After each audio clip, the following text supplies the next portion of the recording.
Janvier 2011. Je suis pas sûr que ce soit encore bon, hein. Bonjour à tous, dans cet épisode je vais vous présenter 3 histoires qui n'ont pas grand chose à voir les unes avec les autres, si ce n'est qu'elles mettent en scène bien évidemment Zane, Jarael, Griff et les différents personnages qui les accompagnent. Le principal intérêt c'est que ces histoires vont nous permettre de placer quelques éléments de l'histoire de Jarael, parce qu'il y a quand même pas mal d'interrogations sur qui elle est réellement.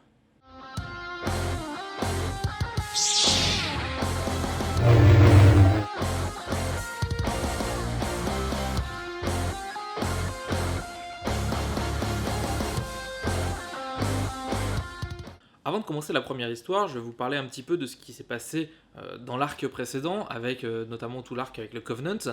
Nous avions, lorsque Jarael avait été capturé par les Mandaloriens et mis en prison sur la station Flashpoint, rencontré Demagol, le scientifique mandalorien.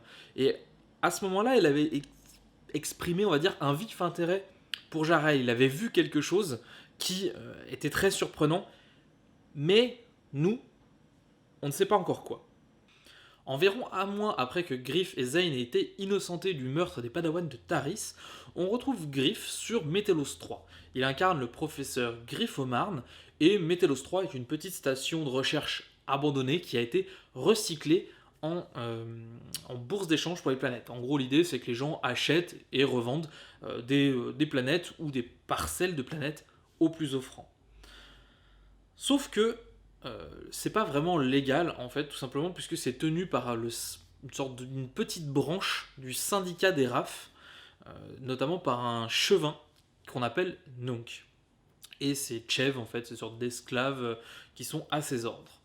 Alors que Griff est en train de discuter avec un des administrateurs, on a deux personnages qui font irruption et qui se réclament comme étant les véritables propriétaires de Italbos, qui est une planète qui a été vendue précédemment par la bourse d'échange. Alors la petite particularité d'Italbos, c'est que c'est une planète qui est en dehors des frontières de la République. En gros, elle est au-delà de la ligne de front des territoires conquis par les Mandaloriens. Ce qui fait que personne, en fait, même si la planète a été vendue, personne n'est allé vérifier ce qu'il y avait là-bas.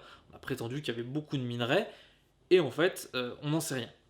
Et donc on a deux Italbosiens qui se pointent et qui disent c'est pas normal, vous avez vendu notre planète, alors en fait on veut bien la vendre, mais c'est nous qui allons choper la thune, pas vous. Et en fait, ces deux Italbosiens sont nul autre que Jarael et Roland déguisés. Alors, bien évidemment, ça fout le bordel parmi les acheteurs, et puis du coup, Griff qui dit, enfin, toujours dans son rôle du professeur Griffomard, dit moi je suis avocat, je vais les aider, en fait, tout simplement. Alors l'idée, bien sûr, c'est d'apporter de la crédibilité à l'histoire de Roland et Jarael, de façon à rendre, on va dire, la vente d'Italbos plus crédible. On apporte un côté légal à cette vente, par la présence d'un avocat. Sauf que Griff a été reconnu par Nunk, et du coup, bien évidemment, il envoie ses hommes arrêter Jarael, Roland et Griff. La bagarre est de courte durée, Jarael et Roland sont capturés, et Griff ne doit son salut qu'à l'intervention de Zane, en fait, qui arrive après un mois d'absence. Il avait rendu sa visite à sa famille après avoir été innocenté, et du coup il arrive et il sauve Griff. Alors là, ils sont un peu embêtés parce que Jarael et Roland ont été capturés. Ils sont pas suffisamment nombreux pour s'opposer directement frontalement au chevin. Et donc, ils essaient de monter un plan un peu biscornu pour. Alors, faut savoir qu'il y a Slisk dans les parages aussi, puisque du coup, il est venu avec Griff. Et ils sont d'ailleurs venus avec un vieux vaisseau bien pourrave en fait, où Slisk s'est fait arnaquer en achetant un vaisseau. C'est un vieux vaisseau minier bien pourrave qu'ils appellent ça le Belle Promesse. Assez ironique comme nom. Alors le plan est assez simple, en fait, Zane va faire irruption dans la salle du chevin, et pour essayer, en fait, pour foutre le bordel, clairement. Griff, lui, va se pointer, va dire ah là là, vous avez foutu le bordel, vous avez complètement bousillé une opération des RAF, donc je vous ai parlé tout à l'heure du syndicat des RAF, une sorte de petit syndicat du crime, et nous qui dit ben non, vous ne faites pas partie des RAF, tout ça, je vous ai jamais vu parmi les capitaines des RAF, tout ça. Et là on a Slisk qui débarque, complètement badass, et qui lui se fait passer pour un capitaine des RAF.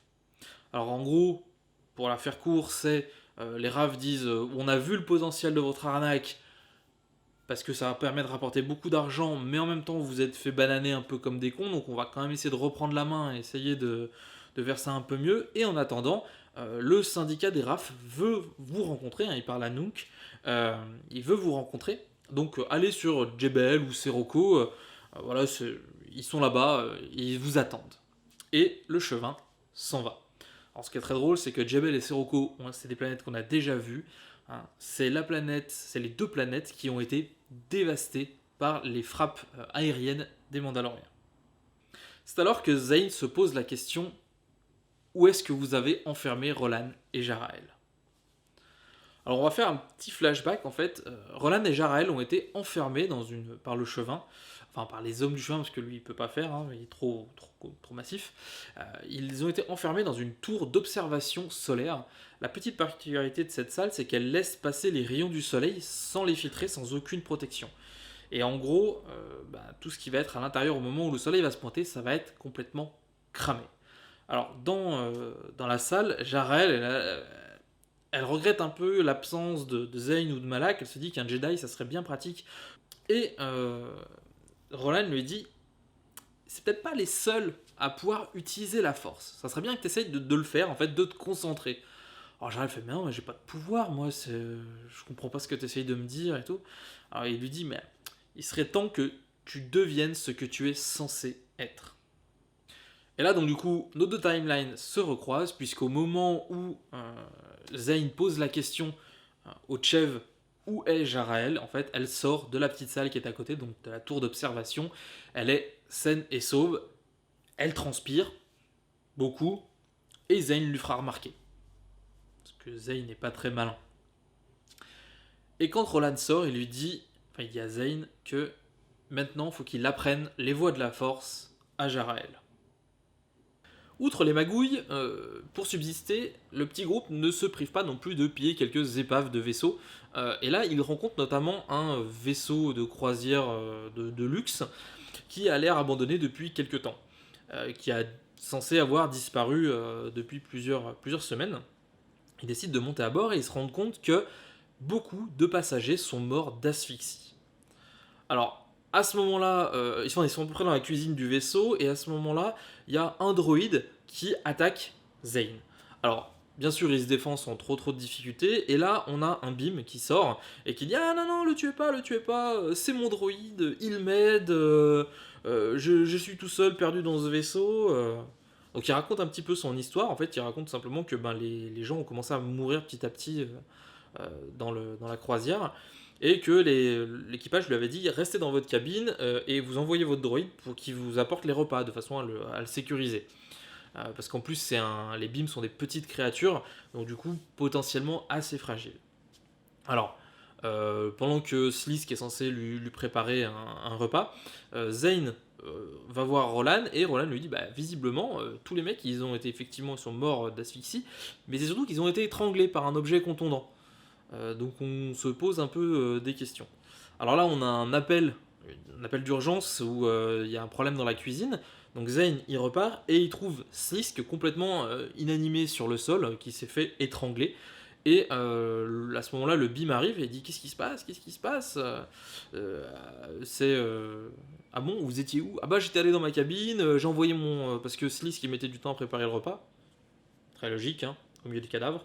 Donc il mettait du temps à préparer le repas, j'ai envoyé mon droïde et tout. Alors là, c'est merde, le droïde se mettrait à étrangler les gens et tout ça. Bon, en attendant, Roland lui fait une trachéotomie à Sliss, hein, pour l'aider à respirer. Il se dit que bon, c'est un Trandoshan, c'est costaud, il arrivera à survivre. Et Zane part à la recherche de Bio, donc Bio c'est le BIHO, le droïde, et il le trouve en compagnie de LB. Ils sont en train de papoter gentiment, en disant: ah regarde, on vient de la même usine, on est potes de fabrication et tout. Du coup, c'est très drôle parce que ça fait un peu penser aux discussions, dire ah on vient du même village et tout, ah ben oui tu connais machin. Là c'est un peu le même concept mais transposé sur des droïdes, la même usine de fabrication, ça m'a fait beaucoup rire. Donc, parenthèse fermée. Là, il tranche les bras du droïde, et puis sauf que LB il est un peu en pétard, il se rebelle un peu contre Zane, et le droïde raconte l'histoire à Zane en disant que il a toujours vu des gens mourir autour de son maître, Il s'appelle Toki, hein, d'ailleurs, le Bim, donc il a toujours vu des gens mourir autour de Toki. Alors lui, il planquait les cadavres, il se disait que c'était pas lui, parce que c'est une toute petite créature, et qu'un jour, bah, ils ont dit ils en ont marre, donc ils ont pris une croisière pour quitter la planète où ils étaient, et les morts ont recommencé. Alors bien évidemment, Zane, il comprend ce qui se passe, donc il se rend immédiatement à la cuisine, où il voit Jarael en train de se faire étrangler par Toki, avec la force. Car Toki est un Sith. Et oui, ça fait 30 ans qu'il a infiltré en fait un poste du gouvernement en attendant que potentiellement les Sith se remanifestent. Donc en fait, juste à la fin de la guerre contre Exar Kun, en fait, il avait infiltré le gouvernement pour essayer de le faire tomber de l'intérieur. Mais au bout d'un moment, il s'est dit j'en ai marre, donc il a décidé de s'attaquer à la République citoyen par citoyen. Alors il sait très bien que ça apportera pas grand chose pour un éventuel plan de reconquête des Sith, il y a beaucoup trop d'habitants, mais lui ça l'amuse beaucoup. Alors, à ce moment-là, le droïde Bio intercepte en fait son maître. Il y a eu un petit échange de sabres, hein, bien sûr, avec Zane et Toki. Et Bio vient et ceinture son maître en le bloquant complètement pour éviter qu'il fasse du mal aux gens. C'est un gentil droïde à la base. Et Roland, il les flingue tous les deux. Il se pose pas de questions et il les tue. La petite chose importante, c'est qu'au moment où Toki étranglait Jarel, il a ressenti quelque chose. Il s'est dit, il y a quelque chose de pas normal chez elle.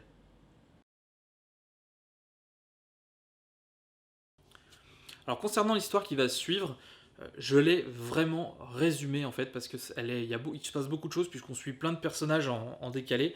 Donc du coup j'ai vraiment résumé de façon à éviter qu'on fasse beaucoup d'allers-retours parce que c'est assez problématique. Souvent on va avoir un personnage, il fait quelque chose, on va avoir un deuxième, il fait quelque chose. Enfin chaque personnage fait quelque chose dans son coin, puis après ça va se croiser. Donc pour histoire de simplifier l'histoire, je vous ai résumé vraiment les grandes lignes. Donc il se peut qu'il y ait quelques légères différences si vous lisez la bande dessinée après. Vous allez vous dire, ça, j'en avais pas entendu parler.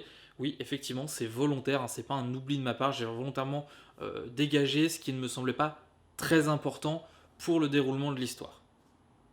Pour cette troisième histoire, on retrouve Jarael, Griff et Zane qui débarquent sur une station spatiale en orbite autour de la planète Pantolemine. Alors, cette station spatiale, en fait, c'est un haut lieu de la culture fonceur, culture des soupes, en fait, où il va y avoir énormément de courses. C'est en gros sorte de capitale, en fait, des courses de fonceurs. Et si Jarel, elle s'en moque complètement de ça, Zane, lui, il se retrouve, c'est que ça devient un gamin parce que en fait, il va voir ses idoles. Il est dans le hall des champions. Il voit des hologrammes de ses idoles de jeunesse et il peut même assister aux courses de Goethar Klige en fait, qui est justement son idole, le grand champion en titre.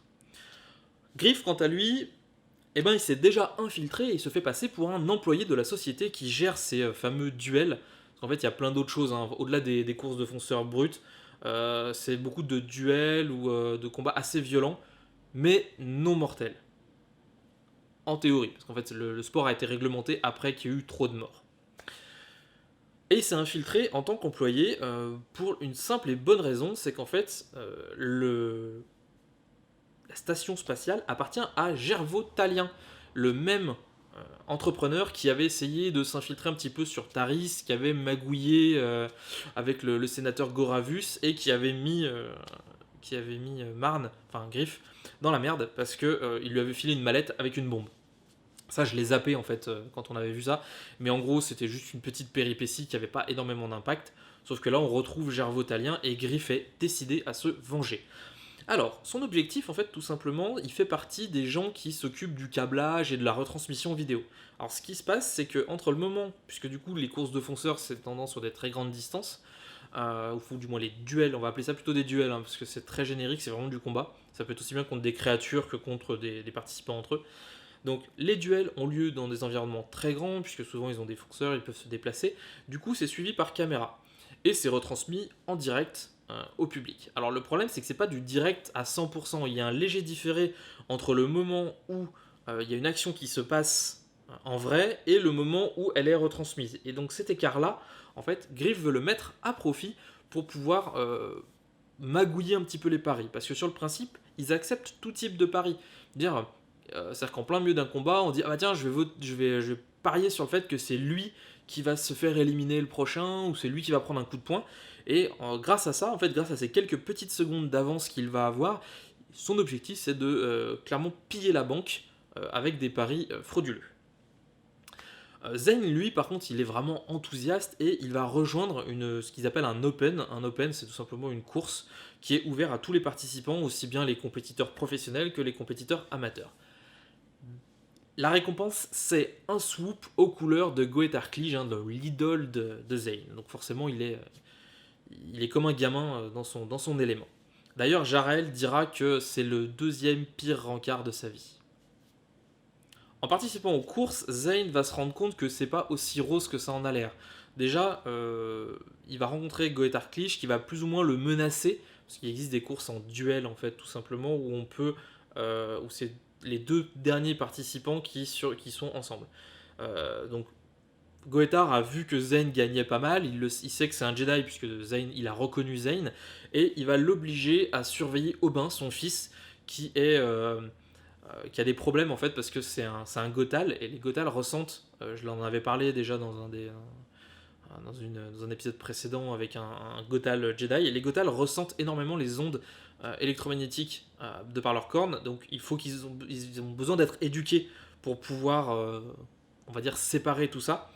Euh, et lui, non, en fait, le gamin, il a plus sa mère depuis des années, et il vit pas assez souvent avec son père, et puis celui-là, on lui a coupé les cornes en termes de punition parce qu'il s'était un petit peu rebellé, parce que clairement, c'est de l'esclavagisme. En fait, Goet Arklige et son fils sont des esclaves pour la franchise. Alors on appelle la franchise, en fait, c'est le truc qui gère les jeux. Donc c'est des esclaves de la franchise qui sont obligés de concourir. Et vu que Gothard s'était un petit peu rebellé en annonçant une fausse retraite et tout ça, eh ben la franchise a dit on va balancer ton fils dans l'arène et on verra bien ce qui se passe. Donc Goethard il est un peu en pétard. Il menace Zayn, il dit faut absolument que s'il lui arrive quoi que ce soit, je reviens et je te bute. Bon, ça se passe bien. On va avoir quelques courses où en fait tout simplement Zayn va réussir à s'en sortir et va sauvegarder Aubin. Et on va arriver maintenant, on va switcher de personnage, on va passer à Jarel qui elle, on en avait un peu marre, elle est retournée dans le vaisseau et elle a fait une petite sieste sur une table. Et là elle a une vision. Elle a une vision où elle voit d'anciens, des personnes de son passé. Elle voit par exemple des Magols, Arco Adaska. Voilà, elle voit plein d'autres personnages passés, notamment Quinquin, qui reste dans l'ombre et qui apparemment revêt une certaine importance pour Jarel. Quand elle se réveille, elle va dans la soute parce qu'elle entend parler et elle voit tout simplement Zayn qui a fini ses courses pour le moment et qui est en train de parler à LB, parce que du coup LB depuis la mort de Camper, de la disparition de Camper, il est resté un petit peu catatonique, il savait pas trop quoi faire. Donc Zayn vient et lui tient compagnie de temps à autre, il lui parle. Et Jarel, qui avait été en contact avec Griff, va lui donner un holocube, en fait, qui contient un enregistrement, et c'est l'enregistrement du discours d'adieu de Goet Arklige, qui n'a pas été diffusé en réalité, mais qui a bien été enregistré. Griff a mis la main dessus, et donc du coup, ils vont monter un petit coup fumant pour entuber la franchise. Alors, ce qui va se passer, tout simplement, c'est que Jarel va se faire passer... Bon, on sait pas trop quoi parce que c'est pas vraiment indiqué, mais en gros pour une petite minette qui drague un petit peu le compositeur ou le musicien de l'arène, qui diffuse des morceaux de musique. Et elle va lui glisser dans la poche un lolo vidéo du discours de Goet Arklige et lui retirer celui de sa partition qu'il était censé jouer. Le but, bien évidemment, est de diffuser en direct le discours d'adieu qui, en fait, révèle des pratiques frauduleuses de la franchise.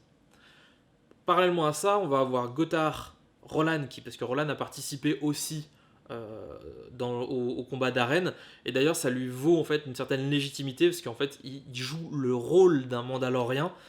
Du coup, son armure est reconnue comme étant un champion de course de fonceurs. Et du coup, il peut maintenant se balader librement dans la galaxie. En fait, on le chasse plus parce que c'est un Mandalorien. On le reconnaît juste parce que c'est Roland, le vainqueur des courses de soupe. Donc dans la finale, nous avons Gothard, Roland, Aubin et Zayn. en fait, où clairement là l'arène a été customisée de façon à vraiment défoncer les participants. L'objectif c'est qu'il y ait des accidents et que aucun des participants ne s'en sorte, puisque Gervaux Talien a reconnu Zane et sa bande, et il en veut tout autant qu'il en veut à Gothard. Donc du coup, il a envie de tous les buter. Sauf que, bien évidemment, le plan de Zane se déroule à la perfection. Ça crée les violences des combats, le fait qu'à un moment donné ça dépasse le cadre de l'arène et que ça quasiment va atterrir dans les gradins, ça crée une sorte de mouvement de panique, ce qui va permettre à Gothard, Aubin, Zane de se barrer, de prendre la fuite, pendant que le discours est diffusé. Toute la petite équipe est de retour sur le vaisseau, avec notamment Gothard et Aubin qui sont maintenant libres. D'ailleurs, on a Jaraël qui se ramène et qui est en train d'enlever son maquillage, parce qu'elle était c'était une schtroumpfette, maintenant elle revient à son apparence normale. Et à ce moment-là, Gothard la voit, il prend peur, il la repousse et il se barre en courant, en disant que, en fustigeant un petit peu Zane, en disant qu'il n'était pas ce qu'il semblait être, ou ce qu'il souhaitait être, s'il traînait avec elle, et qui avait quelque chose de malsain chez Jaraël. Un peu plus tard, Jaraël s'est enfermée dans ses quartiers. Elle a été visiblement assez secouée par la rencontre avec Gothard et la manière dont il l'a traitée. Et Zane va simplement aller prendre de ses nouvelles. Alors Jaraël va lui dire qu'elle espérait que personne ne reconnaisse les marques qu'il y avait sur son visage. Et alors Zane va dire quoi? Ça veut dire quoi? T'étais esclave avant? Ou tu avais été... est-ce que avant de rencontrer Camper, parce que c'est un peu ça, est-ce que t'étais esclave? Elle dit non, je n'étais pas esclave. J'étais une esclavagiste.